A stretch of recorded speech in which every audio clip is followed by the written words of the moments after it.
Greetings, Wanderer, and welcome back to Lonely TTRPG, the solo actual play and review podcast. This week, we are playing There and Back Again. There and Back Again is a game made by Otus. And as you can tell by the title, this is a Lord of the Rings game. So, introduction, you are an adventurer in the world of the Hobbit. Specifically, the world as it appeared in the 1937 edition of that book. Anyone can be a wizard with the right knowledge. Trolls turn into stone in the sunlight. Animals or magical objects can speak. And elves aren't always nice. And the wild is full of terrible creatures like goblins, giant spiders, and even dragons. To create a character, start with a 2 to 3 word concept in keeping with the world of the Hobbit. Some standard concepts are exiled dwarven miner, hobbit burglar, strange wizard, human ranger, wood elf. But you can describe yourself as an elf historian, a hobbit sheriff, an elven swordsmith, a dwarven tunnel fighter, a human skin changer, or any other thing that you can dream up. Each character begins with 3 points of toughness and 2 points of fate. Divide 5 more points between these two stats. Toughness is how many wounds you can take before being taken out of the action. Choose a high toughness if you plan on being a rugged adventurer. Fate, whether you think of it as luck, heart, or the will of the gods, is a resource you can call upon in a dire situation. Choose a high fate if you see your character as magical, either innately, through training, or having magical trinkets. During your adventures, you will lose toughness from taking wounds, which can happen when you fail a roll, and spend fate to get out of a sticky situation or do magical things. If your toughness falls to 0, you are incapacitated until you can get healed or rest up.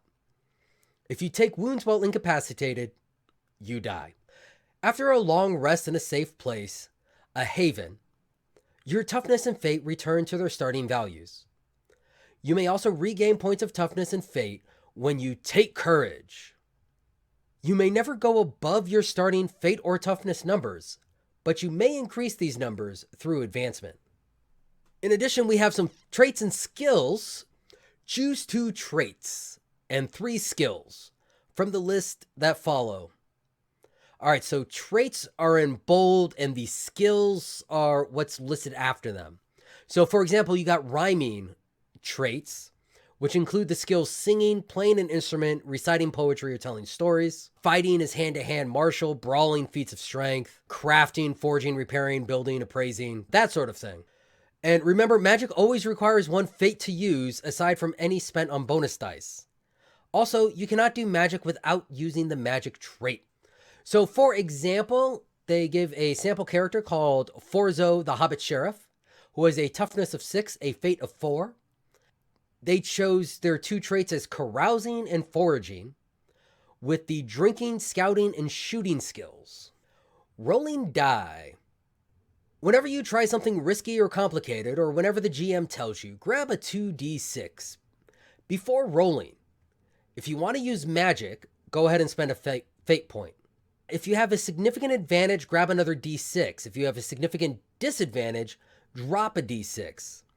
Having a skill is an advantage. Not having a trait is a disadvantage.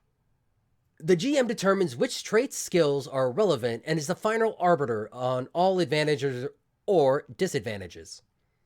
But you can make your case. Roll and count successes. You never roll more than 3d6 or less than 1d6. A 5 or 6 on any die equals success. Otherwise, you fail and may take a wound. Spend fate to add 1 extra die per 1 point spent. You can go above 3d6 this way. If you rolled all 1s, it's a blunder. Something really bad happens. The GM says what? Note, you may spend fate to try and roll your way out of a blunder. Remember, all rolls are made by players. The GM describes the situation and asks the players what they do or presents an immediate threat and forces the characters to react. Take courage. Courage can be found in many places. If you sing a song, recite a verse, or tell a story of heroes of yore in a dangerous and dark place, Roll rhyming. On a success, each player chooses to get 1 fate point or 2 toughness back. The GM may offer other choices. The best subjects for rhyming are natural wonders, bountiful feasts, humorous anecdotes, and tragic tales of lost love or great sacrifices. Havens in the wild. In your adventures, you will move from places of quiet and rest into terrible dangers, and back again. These safe spaces are called havens, where mostly civilized folk dwell, and the worst perils are kept beyond guarded borders. Beyond lies the wild, the places in the land that have never been tamed or have never been reclaimed. Be a chaotic or evil forces. You must be in a haven to fully heal or grow your character through advancement. Now, there are companion options. Friends, retainers, or other extra characters may join your party. They have 1 to 3 different skills and may be controlled by anyone in the group. You also have resources. You begin with a d6 set to 2 for the party resources. To make a big purchase, roll less than or equal to resources. You won't roll resources for routine purchases only when you kit a party out for a big adventure or to try to buy something really expensive or rare.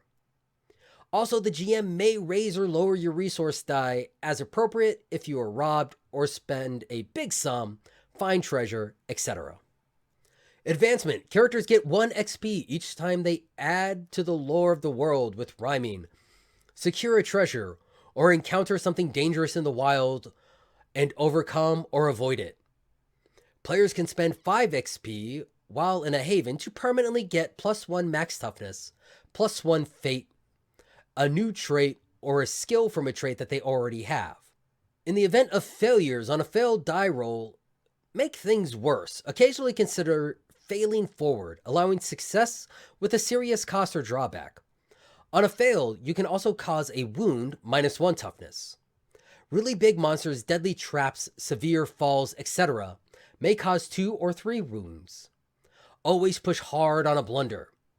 Cause collateral damage, pin them down, burn up a resource, have their magic backlash or a magic item act up.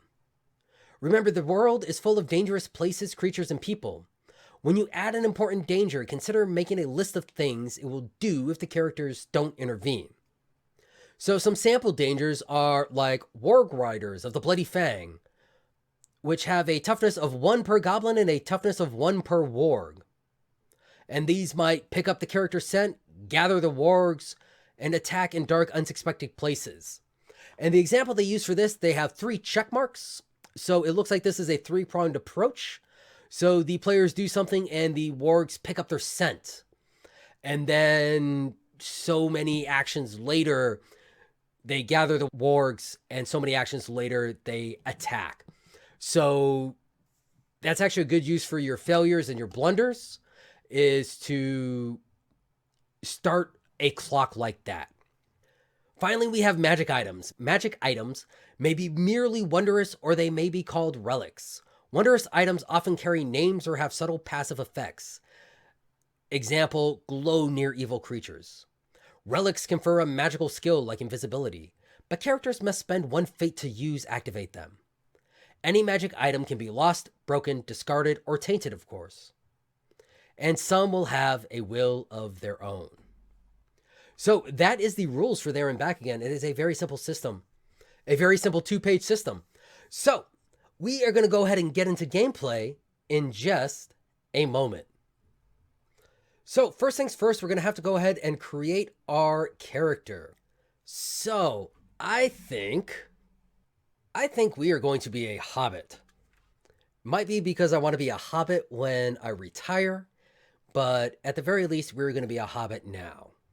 So we're going to be a hobbit. We're going to be Hobbit Bob Steelstash, and we are going to be a farmer. And if hobbits can have names like Proud Feet or Proud Foot, depending on which side of the family you're on, then the farmer known for his fabulous gray mustache can be known as Steelstash. I know mine's not gray yet. Y'all got to give me some time, all right? I want to be old. I'm just not that old yet. All right, and we're going to need to determine our toughness and fate. So we start out with 3 and 2, and then we get 5 more points to go into each. So I'm going to go ahead and add 4 toughness to here, and we'll add 1 fate. So we will start off with 7 toughness and 3 fate. I think for my skills, I'm going to go ahead and take rhyming and foraging. So we're going to take the rhyming and foraging traits. And for rhyming, I'm going to take telling stories. And for foraging, let's go ahead and take herbalism and shooting. So we got Bob the Hobbit farmer. He's a tough old bird, likes to tell stories, knows a little bit about his herbs, knows how to get himself a rabbit when he's hungry. And he is going to be thrust into an adventure. So, Bob, one day while out on his farm, he would have seen somebody run by through his fields. And as he always has a problem with the young hobbits sneaking into his fields and stealing some of his crops, he is going to go ahead and grab his bow and start chasing after him. He's not going to actually shoot them, but it's important for them to be scared. And while he's out, he might as well go and find himself a rabbit. It had been a couple days since his last rabbit stew. He just got some fresh potatoes to either boil and mash them or stick them in the stew with the rabbit. So Bob is going to attempt to kill 2 hares with 1 stone, as it were. Scare some hobbit children and catch himself a rabbit.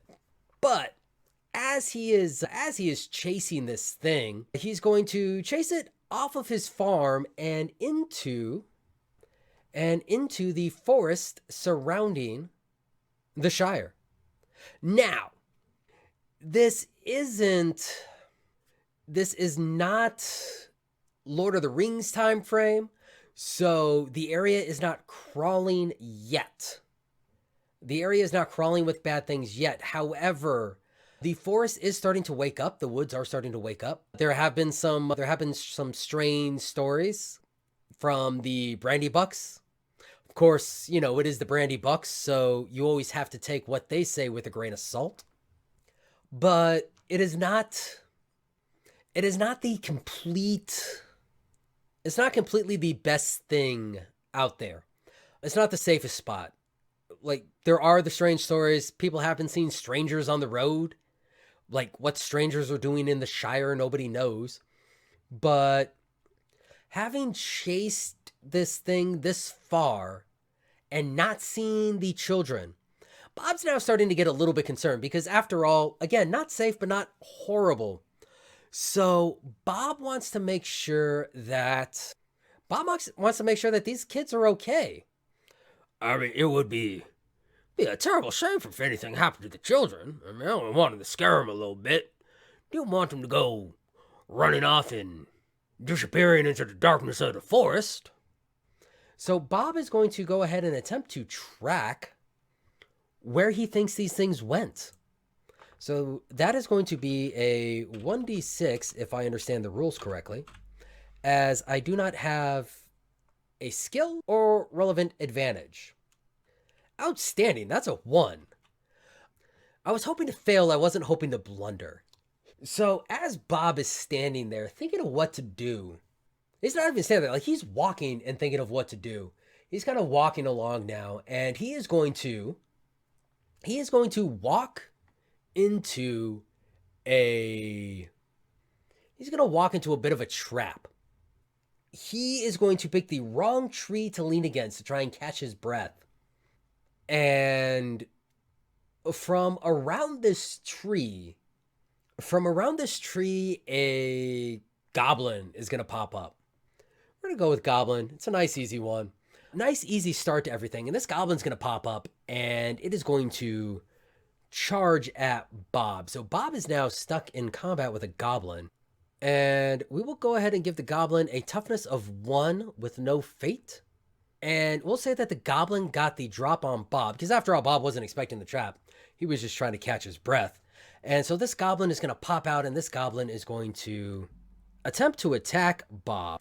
And it is a goblin, so we will say it has the relevant fighting skill. And let them roll a 2d6. And they got a 5, so they definitely got 1. They definitely got a hit in on us. So that's going to drop our toughness to... It's going to drop our toughness down to 6. And... Bob's going to back up with little goblin scratch marks on his face. And he's going to pull his bow up quickly, and he's going to attempt to shoot the goblin. And he's taken by surprise, and his arrow just narrowly misses and thunks right next to the goblin. The goblin is going to chitter with joy and rush at Bob again. And that's going to be another hit. This goblin is doing great. And yeah, Bob's going to do what he can, but he's not a fighter. And and he's going to back up some more and try to shoot it again. And finally it gets a lucky shock thunk right into the goblin's eye. And the goblin is going to perish. And now Bob is freaking out. Goblins in the Shire? He's going to grab the body. He's not even going to grab the body. Bob is going to turn and he's going to sprint back to... He's going to sprint back to the Green Dragon. Because somebody has to know about this. Somebody has to... Like, there are goblins in the Shire. Even if it's just one, that's not good. So Bob is going to sprint back to the Shire, or back to the Green Dragon, and he is going to run in there and help! Somebody help! And luckily Gaffer is there. Oh,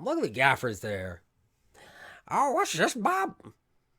What's got all the hubbub and commotion about?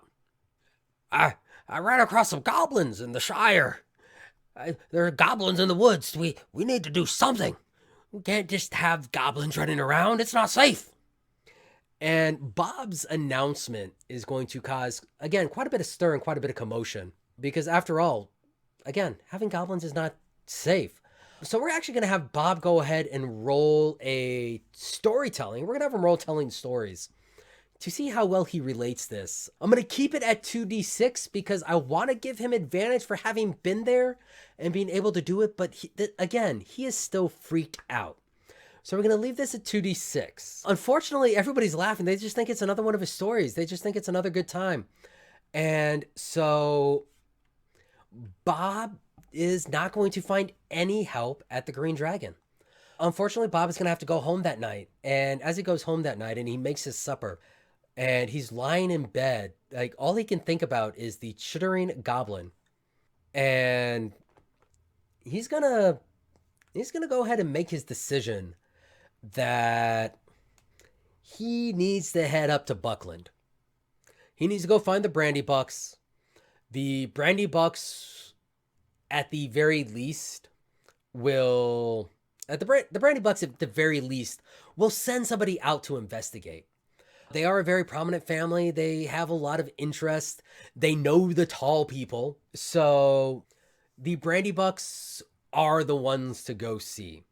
So Bob's going to go ahead and pack up some of his stuff, and he's going to pack up some rations. He's going to pack up some food. It's only a couple-day journey, and he's going to go ahead and, when he wakes up in the morning, start making his way out. And because he's had a full night's sleep, we will go ahead and let him come back up to 7. I'm going to go ahead and roll another 2d6 to decide how many days this journey is going to be. Whew. Whew. Bob does not live in a good spot. So it's going to take Bob 7 days to get to Buckland. We're going to have Bob take 7 days to get to Buckland. Unfortunately, Bob is only going to have 2d6 rations. That's how much food he could spare. Oh, good. He's got plenty of food. He's a farmer.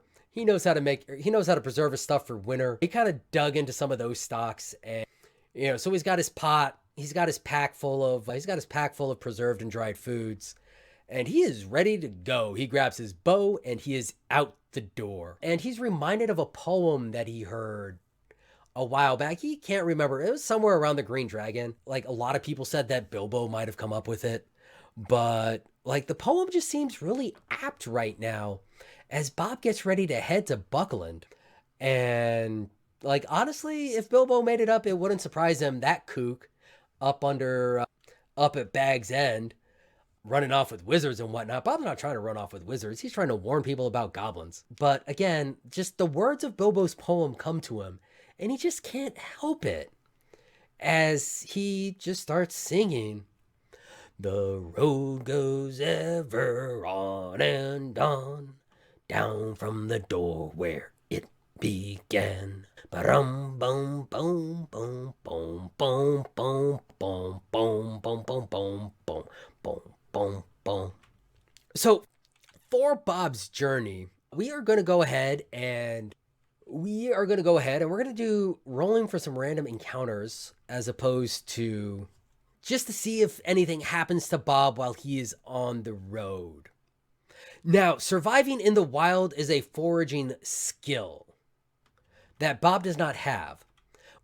Again, with the shooting and the hunting and whatnot, from now on, I'm going to rule that under normal circumstances, having the trait and the skill will get you to 3. Having the trait that the skill falls under will get you to 2. Not having either will give you 1 for your number of dice. So we're going to roll 2d6 and hope that Bob does well on his first day. Unfortunately, Bob does not do well on his first day. And while, like, almost as soon as he gets out his door, practically as soon as he gets out of his door, especially as you consider where out the door is to the Shire folk, Bob starts traveling through the woods and he starts making his way when he hears a howl in the distance. Howl. And Bob is not up for fighting a wolf. So, Bob's going to have to do something. He is going to find a tree and he's going to attempt to climb a tree and hide in the tree from the wolf. Hopefully the wolf has better game to pursue and will leave him alone. So we're going to continue to call that a survival skill. So we'll let him roll at 2d6 for this. Again, because he has foraging but not survival.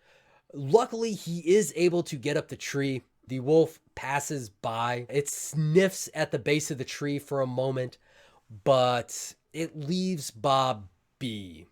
It seems that it caught the scent of something a lot more delectable than a hobbit, and it takes off after that smell. So luckily, Bob's only lost a little bit of time. He hasn't lost a lot of time. So we will allow him to continue on with his journey as is. For day 2, luckily Bob is able to follow the path and does not run into any particular issues. Day 3 is a 1. So we're not going to let Bob get away this time. As he is nearing the halfway point, Bob is stopped for his midday meal. And he is sitting at his little campfire. Because after all, he's going to make a campfire. Even though it's the middle of the day, he's going to make a campfire. He's going to heat his food up.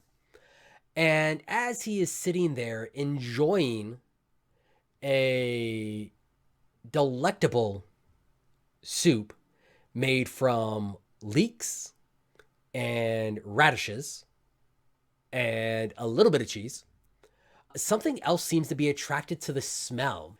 And that something else is going to be another goblin. So same as the last one, Bob is going to have to fight it. And yeah, we're going to go ahead and say that Bob is surprised again. So this goblin gets to drop on Bob. Luckily, the goblin was more interested in the food than Bob, it seems. So as the goblin dives in, it changes its mind halfway if it wants to strike the fat hobbit and steal the food, or just steal the food. And because of that, the goblin kind of sails in between the two. Luckily, this allows Bob to react, and he quickly grabs his bow. He is still scared, but this is not like the first goblin. This is not altogether unexpected. So Bob is going to shoot at the goblin with 3d6, and oh man, Bob rolled a 6-1-1. That was almost a blunder. Luckily, that 6 is a success. So he manages to peg the goblin hard. We're not going to say that the goblin is dead, but he gets a good shot. That goblin is wounded, and that goblin, just the way everything transpired, the goblin comes rushing out of the trees, leaps between Bob and his cook fire. And as it hits the ground and kind of skitters, Bob's arrow sinks into its leg, and with a howl of pain, the goblin just bolts into the opposite tree line. Now, Bob has no interest in following this goblin. He has a lot more important things to do, and he doesn't want to risk fighting another goblin. He had to do this one. At least he thought he did. He was not expecting it to go as well as it did, especially based off of the last fight. But Bob is going to quickly pack up his stuff. It's going to be a little bit of a trick because, his pot's still hot. Still got hot soup in it, but he's also not leaving it because it's a good pot. It's a good travel pot right there. And his Hobbit sensibilities and all. So he's going to fashion something with some branches so that it can continue to hold the pot. And he's going to leave. Luckily, it wasn't like super hot. It was just starting to get hot. Bob's a little sad that he didn't get to eat his meal. He will travel for a little bit, a good 20, 30 minutes before stopping and taking stock of his surroundings and then settling down for his lunch. By this point, unfortunately, the soup is cold, and this is the most disappointing thing. So, but luckily the pot is also cold, so as soon as he finishes eating, he can pack everything back up properly and continue on his way. So day 4, I rolled too many dice, it doesn't matter. Failed again. Things do not seem to be getting any better the closer to Buckland that we get. And this is the biggest concerning factor for Bob, as he hears along one side of the road the howl of another wolf, and shortly after that, a goblin chitter. And now Bob is properly scared. And again, he's going to attempt to find a place to hide. And he's going to attempt to find a place to hide so that the danger might pass. Ooh, 2 fours. So that is a near miss. 2 fours, just missed passing on both of those die. You know what? I'm going to use a fate point. And I'm going to roll one more d6. That was a horrible idea. Now I'm down to 2 fate, and I still failed. But hey, when you got meta currency, you gotta use it. And if you fail on fate, I think that's kind of a sign. So Bob is gonna once again try his tree trick. He's gonna try climbing a tree and hiding from the wolves that way. Or hiding from the wolf that way. Unfortunately, the wolf has a goblin riding on top of it. So we have a wolf-goblin combo here. And with this wolf-goblin combo, it's not just a single beast looking for a meal, but a scout hunting something. And given Bob's run-in yesterday with the goblin, in fact, as he looks down, he sees that this goblin has a bandage around its leg. So it seems like this goblin went back and got himself a warg and wanted to come back for Bob. So Bob is up in the tree. Bob is very vulnerable, but the wolf and the goblin are on the ground. The warg and the goblin are on the ground. So the warg is going to attempt to climb the tree towards Bob. It will not be able to get there right away. So that is going to let Bob have one opportunity at shooting. Now, I wonder who Bob is going to aim at. So to determine that, the goblins will be even, the warg will be odd. And this will let us know if Bob knows to shoot at the, or is going to try to shoot at the rider or the mount. Even, Bob is really hoping that if he shoots at the goblin, that the warg will run away. So luckily Bob is proficient in shooting. So as he sees them, as he sees this warg and goblin start sniffing around the tree he's hiding in, and then the warg just digs its claws into the tree as it starts to climb up, Bob is going to take his bow and he's going to take aim at the goblin. And he's going to succeed in shooting the goblin off of the warg. And the goblin's going to fall with a sickening thud. Luckily for the goblin, I guess, it didn't feel the fall as the arrow protruded from its throat. Unluckily for Bob, the warg has his scent and doesn't necessarily need the goblin. So the warg is going to attack Bob, and we're going to go ahead and give the warg advantage on this attack. So the warg's going to be rolling with 3d6 as well, because Bob is in a very precarious position, and the warg is just trying to bite at him. And the warg manages to get him. And the warg's teeth clamp down on Bob's leg. And Bob's going to scream. And he's going to take an arrow and he's going to stab with the arrow. I'm not going to give this a full 3d6 advantage. I'm only going to give it 2d6. Because even though Bob doesn't have skill in this type of fighting, he's stabbing the head of a giant wolf that is currently attached to his leg. He has enough advantage.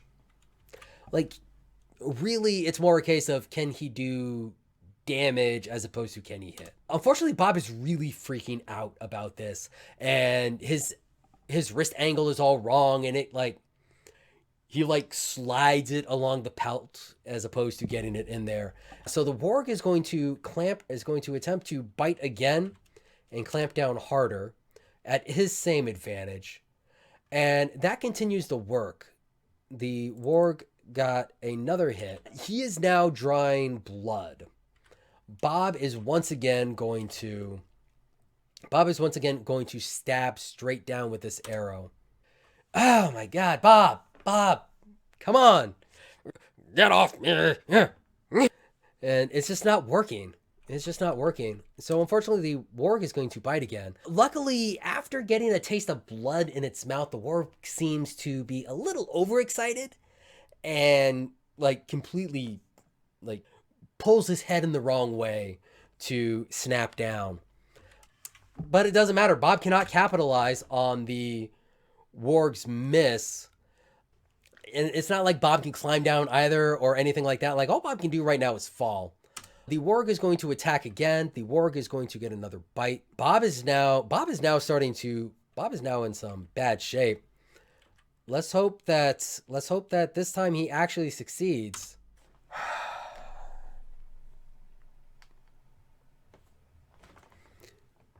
And he does not, if you couldn't tell by the exasperated sigh.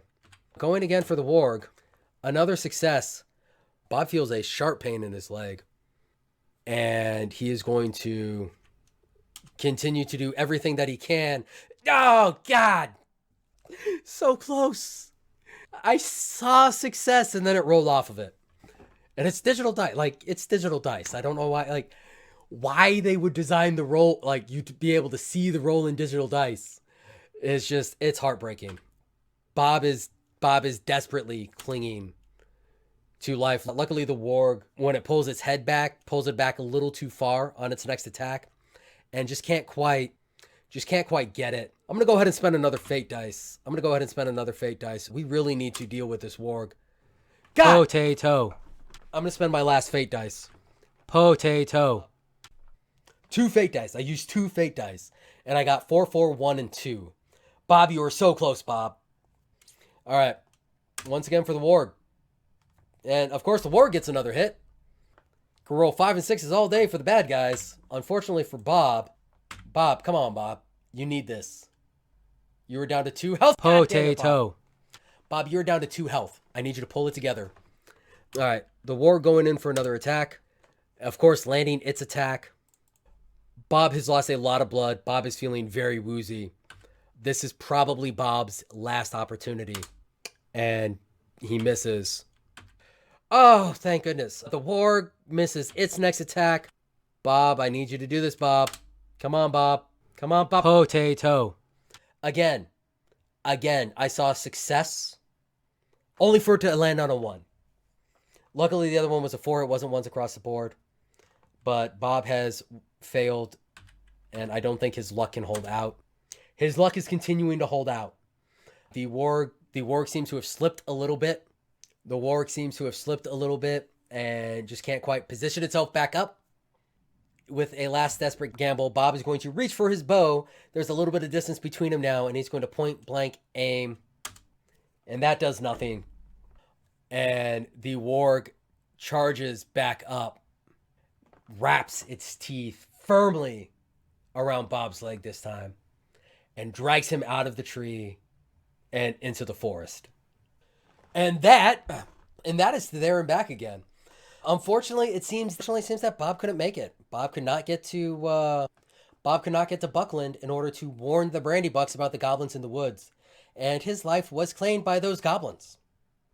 Now, on to thoughts. So, very brilliant little rules light system. Really enjoyed it. Very, very easy to get, very easy to grasp. Not a whole lot of complicated things going on. Not a lot going on underneath the hood. But that simplicity does allow you to get more quickly into the gameplay. You don't have a lot of things you need to figure out. You can just dive right in and start playing. Where I wish it would do a little bit more is like help with the scenarios. Now, it is based on Tolkien. More than likely, you are a fan of Tolkien if you are playing fantasy role-playing games. If you are playing fantasy role-playing games and you are not a fan of Tolkien, then how did you get into the hobby? How did you get into the genre? Please tell me. I am very curious about this. Please at BDDC_pod on Twitter, blackdragondungeoncompany@gmail.com. Write in and tell me how you got into the genre and how you were still in the genre without being a fan of Tolkien. Now, that's not to say you can't have criticisms about Tolkien, because there are legitimate criticisms. But at some point, you kind of have to be a fan. The dude was the godfather of modern fantasy. But that's neither here nor there. Again, there is the assumption that it's Lord of the Rings. You know the setting, you know the enemies, you know what you can fight. And this gives you a very simple entry point to that.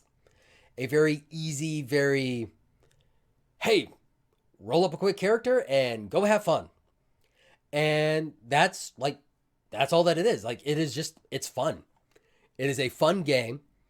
It has some fun mechanics. There are some things in there that are inferenced that I kind of wish were more explicit.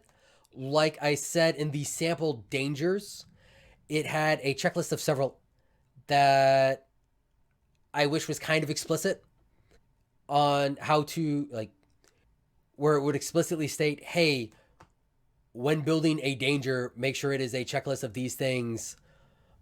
It can, these can advance through any failure, crit failures, what have you. But then again, it is a 2-page,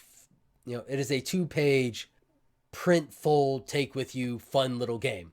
So, there's only so much explanation and nuance that you can ask for and hope for in something designed to be that small. But again, you don't really need a lot, because it's Tolkien. Even if you're not a fan, you know Tolkien. Even if you're not a fan, you know what classic fantasy elements. And that is what this delivers. It delivers a nice story for that and helps out. Now, again, it doesn't look like it was really designed for solo, but very easy to play solo. You can play it with some type of GM emulator like Mythic or GME. There are a ton out there. You can hit up Reddit and go to r/solo_roleplaying and just ask. They have a ton. I am trying to build my own solo role-playing community on Reddit, r/lonelyttrpg. Go check us out if you want. Hint, hint, wink, wink, nudge, nudge. Get what I mean? But I don't have members right now to really help you out. So it's going to be me kind of regurgitating what I keep seeing in our solo role-playing. But you don't need a GM emulator. You don't really need it. You can play without it. I played without it. If I was using one, I would have had it up to show you guys, because you guys see the entirety of my gameplay. I created a basic scenario. I let certain things from that scenario kind of build on each other and happen in. Ended up with this lovely little story about goblins in the woods, and unfortunately the hobbits are unaware because Bob wasn't able to make it. Hopefully after his disappearance, and somebody from the Green Dragon will go out to investigate. And hey, if you decide to get this game, because it is free, I didn't even see an offer for payment. But if you go onto itch and you get this at Ray Otus, that is rayotus.itch.io/TABA. If you go pick up this game for free and you want to run a search for Bob, please tell me how it went. Tag me. Send it to me. I'd love to see. I wonder if Bob actually gets found and what happens. Because, again, it was kind of a spur of the moment. I needed a blunder, and, Goblin was the first thing that popped. Well, actually, Hobbit eating trees was the first thing that popped in my head, but even our heroes only survived that thanks to Tom Bombadil. So quickly moved away from that. I didn't want giant spiders in the Shire. So I was like, goblins. Goblins came out of the Misty Mountains and were being driven out of the Misty Mountains. And yeah, some of them ended up in the Shire and somebody had to go warn them. But unfortunately, because they were running around, that means that the road to Brandybuck was dangerous. And unfortunately, because Bob let one get away, he came back. And even though that goblin did not live to see their revenge, the goblin got its revenge. Its warg managed to complete the mission. So thank you very much for joining me this week for There and Back Again. Again, brilliant little game. Definitely go check it out. Definitely go pick it up. It's free, if nothing else. If nothing else, it's just a PDF sitting on your laptop or your phone. But great game. A lot of fun, real easy just to pick up and roll with. And as you saw, it doesn't need a whole lot of stuff with that. But I have been Steel Stash. This has been Lonely TTRPG. Thank you very much for listening. And as always, I must ask y'all to stay awesome. You've been listening to Lonely TTRPG, the solo TTRPG live play and review. If you've enjoyed this episode, please leave us a review. You can also reach us at Twitter at BDDC_pod or at blackdragondungeoncompany@gmail.com. If you really like us, you can consider supporting us on Patreon at patreon.com/blackdragondungeoncompany. Thank you so much.